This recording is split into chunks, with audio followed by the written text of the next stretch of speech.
magagaling yung mga in-appoint niya, di ba? Kaya lang, ang disappointment ko doon sa ICI is nag-file ako ng batas para maging institutionalize siya.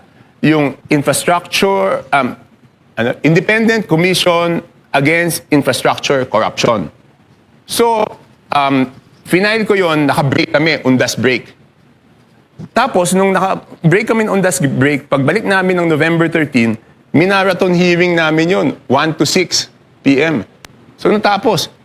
Tapos, pinatay lang nung mga, hindi na pinalusot sa Congress. So, LEDAC measure yun, di ba? Kasama siya sa LEDAC measure. So, anong ginagawa ng mga kasama namin sa Congress? Bakit nila hindi pinapapasa yung priority bill ng presidente? Ako naman, kung ako yung presidente, kakampi ko yung mayorya, dapat sumunod sila doon sa LEDAC measures ko, di ba? Pinagmamalaki nila na may pinasa silang 18 LEDAC measures. Eh bakit yung ICAIC bill ayaw ipasa ng mga kampi ng presidente? So that just shows talaga na talagang may mga nahandoon sa Congress na takot sila dyan sa investigasyon na yan.